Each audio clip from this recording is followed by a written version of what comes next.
Dun dun dun dun. JoshCast. Dun dun dun dun. Oh, it's the podcast that won't die. Dun dun dun dun dun. Oh, how many more podcasts will it take? Dun dun dun dun dun dun. Oh, before I realize that this is madness. Dun dun dun dun dun dun. Podcast. Dun dun dun dun dun dun dun dun. JoshCast. Dun dun dun dun.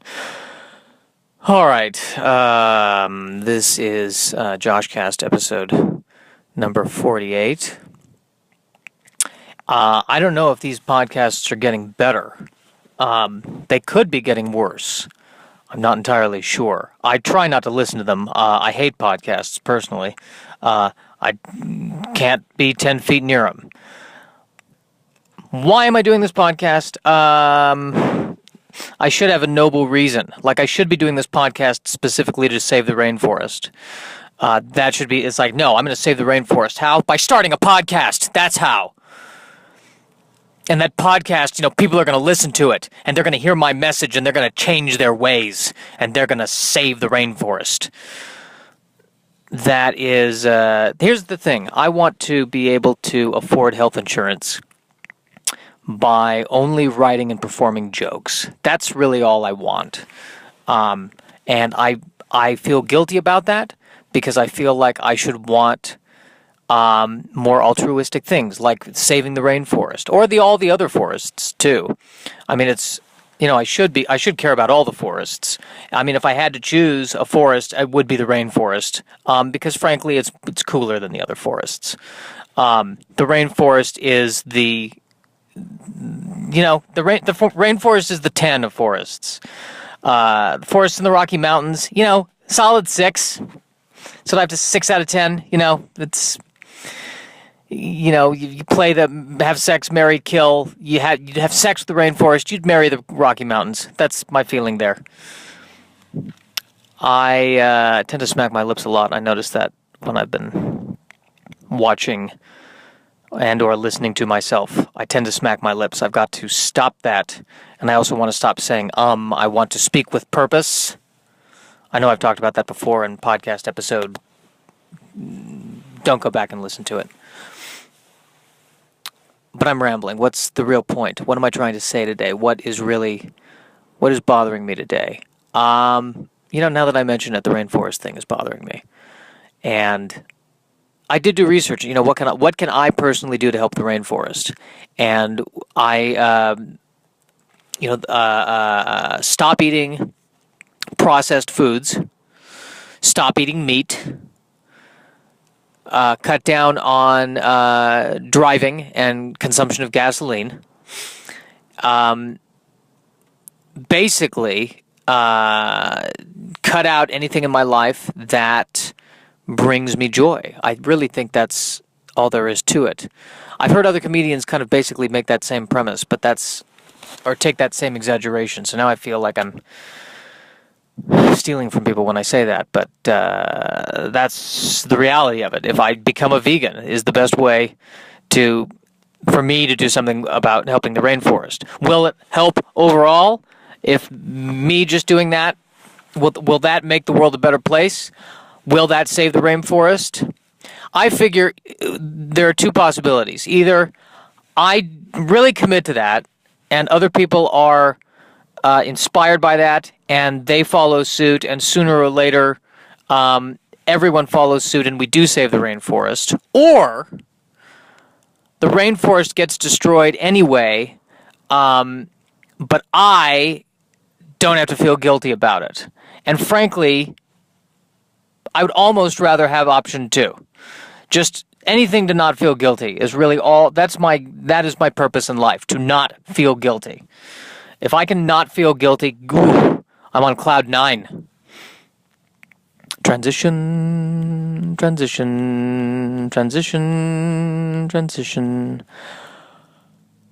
I've been talking about this a lot lately, and I hate fashion. I really do. I hate the whole concept of fashion. I think it was when I was younger. I had the athletic socks, and I liked to wear them up to my knees with shorts. And I was told by one particular kid one of the neighbor kids that was not cool, that did not look cool. And you know something? Me pushing my socks all the way down and wearing them appropriately, that didn't help me look cool. I didn't push those socks down and go from being uncool to cool. I went from being uncool to still uncool. That's really all that happened. I went from being noticeably uncool to moderately invisible. That's the shift that happened there. But you know what? I like the socks hugging my legs. I like that feeling. It felt nurturing to me. And if I had it to do over again, I would have worn the socks that way. And if people made fun of me, then who are they? Who are they? Why am I so concerned about what other people think? Look at how people voted. Why am I so obsessed?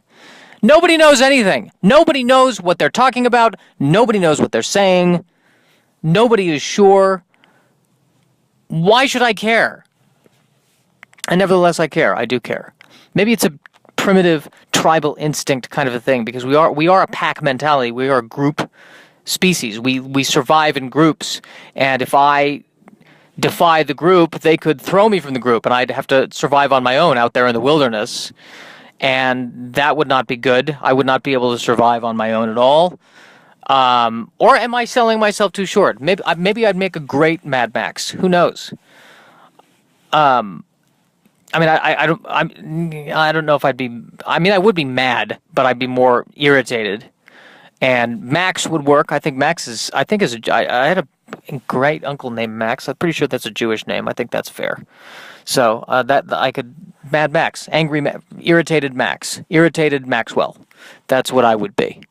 And you know, if you got in my way, if you crossed paths with me, I would hurt you, and then I would apologize to you for hurting you. And the apology might actually be more annoying than the injury. Transition. I feel like I'm doing this podcast. Why am I doing this podcast? I'm searching for something. Because I feel like I'm always searching for... I guess I'm searching for my voice. Oh, God, I hate saying that. I'm looking for my voice. I hate that. I hate saying it because I hear so many people say that. It's such an artsy-fartsy thing to say. I'm searching for my voice. I don't want to search for my voice. I want to search for women. That's what I want. I want to search for women. I want to find women, and I want to have a conversation with them, and I want them to fall in love with me, and I want to, make sure that they are healthy and I am healthy, and then I want us to in a lit room have intercourse that is consensual across the board. There's attorneys present. Everyone is vouching for the fact that it is totally consensual. That is, like a beast. That's what I want. But at the same, I want to go deeper too. There's no innuendo in that. I'm speaking spiritually. I want to go spiritually deeper, and I want to cut away the BS that I feel that any kind of BS that I have. The truth, that's what I want to get to. I want to get to truth. I want to get to truth. That's the purpose of this podcast, to get to truth. So what's the truth? I don't want women. That's not. I don't want to have more than one woman at a time. That would be too much. There'd be too much guilt there, and parking. No, one woman. And I want her to be as into the relationship as I am. That is what I want. I've been told by people, that never happens. Usually one person is more into the other person. I want there to be an equal being into-ness. That is what I want. I think that's important. I sense that's important because I look around at other relationships and I see these other relationships where there's an imbalance or there's a lot of infighting, and it doesn't look ideal. It doesn't look amenable to me. Ooh, I like that word, amenable. It doesn't look amenable. But that's what I want. I don't want someone to feel like they're settling for me. And I don't want to settle for someone. I want us to be both excited about what we're doing. I want the same level of excitement that I felt when I saw Batman Begins in theaters for the second time. That was exciting because I already knew it was a great movie, and I said to myself, I need to see this thing again. That's what I'm looking for. I'm looking for Batman Begins caliber love. That right there is what I'm looking for. Yes, that is exactly what I'm looking for. I'm excited that I found that in this. Total commitment to what I feel without necessarily yelling. Am I yelling too much? I feel like I'm vocally straining. To hell with it. I'm yelling too much. Yes, that is what I'm looking for, America. That is what I'm looking for, iTunes. That's why I'm putting this on iTunes. And if you're a woman out there and you find this attractive, boy, you may need to rethink some things. Transition. It's time for another a new segment. This is my new favorite segment of the podcast. It's called Bedtime Story. Bedtime story, bedtime story. I don't quite remember the theme that I came up with for this segment, so I'm kind of winging it. Bedtime story. Once upon a time in the not-too-distant past, I want to say it was the 90s, there was a tournament of fighters who fought on the street. And there were two fighters. One was named Ryu, or Rue, depending on who you ask. And the other one was named Ken. And Ryu was a very serious student of the martial arts. And Ken cared about hair and hair product. Also very powerful. I mean, he could throw a fireball like Ryu. Not quite as good as Ryu. I mean, he could throw a mean fireball, but at the same time, major Vidal Sassoon bills piling up. So Ryu and Ken were fighting in this tournament together. They were not romantically involved, but they were both very accepting of that kind of intimacy. Both very progressive. I think, Ken, I'm pretty sure that Ken had relatives who were not so progressive. But after he trained with Ryu on a mountain somewhere, and achieved the enough of a spiritual enlightenment to be able to set his fist on fire while punching someone in the chin, at that point he realized, you know what? You should love whoever you want to love, as long as it's consensual. And now this particular story, even though these two are embroiled in this tournament of fighting, and even though these two are on a mission to fight another guy, ultimately named M. Bison, the M, by the way, stands for Mike. That's a fun fact, and a true fact as well. In this era of false facts, that is a true fact. Mike Bison. They wanted to fight Mike Bison. He's a sophisticated general of an unnamed country somewhere in either Eastern Europe or South Asia. He's got a lot of medals that he wears. He fights, and that's the other odd thing too. He fights in these tournaments and he wears the medals as he's fighting. And I think that's pretty impressive, because even if I take a brisk walk and I'm wearing more than 2 layers, I sweat. It's impressive that he will wear the medals, and he's wearing his military dress uniform even when he's fighting. Very impressive. A lot of people don't give him credit for that. Almost as impressive as his ability to spin in the air and set himself on fire and not die. But Ken and Ryu, at this point, in this particular story, they're not fighting. They are on their way to the fight, and they decide to stop for coffee. And they stop at a coffee bean. and they're waiting in line, and right in front of them is some guy who's in a hurry, and he's just he's ordered something, and they give him the drink, and then he takes a sip, and he comes back and he says, "Hey, I ordered this with a triple espresso shot," or something to that effect. And he's just being very rude to the poor barista who's this college student just trying to get through life, trying to get through college. And Ryu turns to Ken and he says, "Why don't we set him on fire? I mean, we have the power to set him on fire." And Ken says, "No, that's not our way. That is not our way. And besides, we." But Ryu is like, "No, we could do it. It's not even like we have a 2-second delay. We can immediately shoot a fireball at him, and we could end this right now." And Ken is saying, "You've got to. What's going on, Ryu? What's going on? You normally you're the voice of reason, and I'm the one who's freaking out about these kinds of little things." And Ryu says, "I'm out of sorts. You're right. I'm out of sorts. I'm frustrated because I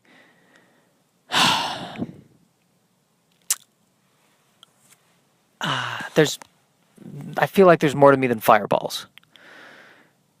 And Ken says, "Well, go on. What do you mean by that?" And Ryu says, "Well, I feel like here's my fear. I'm getting older. We're both getting older, and we're athletes, and sooner or later, we're not. Our fighting is not going to be as good as the younger generation. And at that point, and I love fighting, but I know I can't do it forever. And at that point, I'm going to have to come up with something else to do." And Ken says, "Well, what, you could open a dojo?" And Ryu says, "I don't want to open a dojo. Everyone opens a dojo. I don't want to open a dojo. I don't want to train people. I'm not interested in that." And Ken says, "Okay, well, what are you interested in?" And Ryu says, "Well, watercolor." And Ken says, "Okay, well, have you taken classes?" And Ryu says, "Well, I feel like I shouldn't need to take classes. I have the ability to summon the energy from the depths of the earth and shoot it at somebody else with a speed at which sometimes they can jump over it, but most of the time they can't. I mean, I'm very powerful. I feel like if I can do that, I should be able to do watercolor." And Ken says, "Well, just because you can do that doesn't necessarily mean you can do watercolor. You're kind of collapsing reality here." And Ryu says, "Well, you're probably right. You're probably right, Ken. You're probably right. You're probably right. You're right. You're right. You're right. I'm trying to deal with all this anger." And Ken says, "Yeah, that's fine. How does my hair look?" And Ryu says, "It looks fine, Ken. It looks fine. There's a little bit of white stuff on your shoulder." And Ken says, "Well, no, it's not dandruff. That's the product."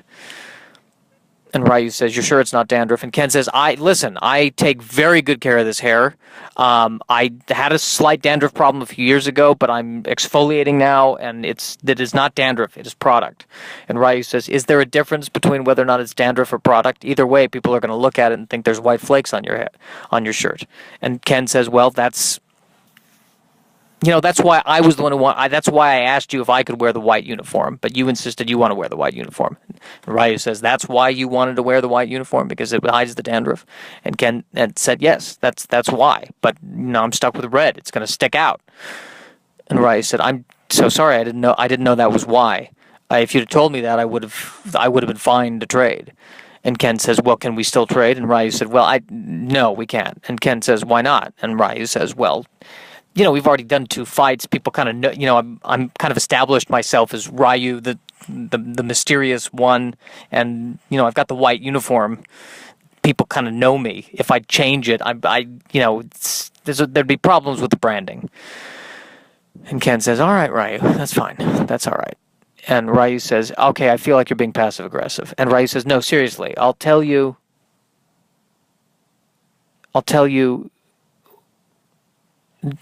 Just don't worry about it." And Ken says, "Well, back to the watercoloring." And Ryu says, "I'm sorry I even brought it up." And Ken says, no, back to the watercoloring.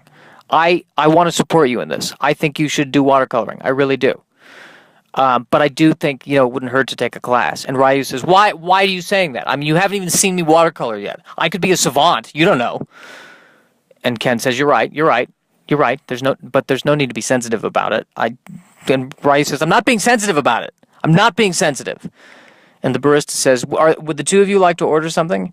And Ryu says, yes. Can I get I'll just get a green tea. And the barista says, okay, well, we have oolong, we have jasmine chai. Ryu says, I genuinely don't care what kind of tea you give me. I really don't. And the barista says, okay, we also have decaf teas. And Ryu says, listen to me. Listen to me. Go walk over to where the teas are. Pick the nearest, easiest one. I'm trying to make it easier for you. And the barista says, we also have a chamomile. And Ryu says, all right, chamomile. I'll take chamomile. And Ryu turns to Ken and says, what? My luck. She's going to go over there, and she's not going to have chamomile. Watch.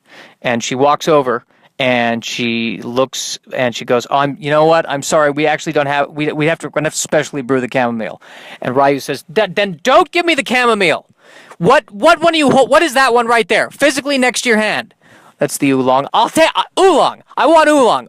Oh my God. All I want is oolong. And you have oolong. You beautiful, beautiful woman. I could seduce you right here.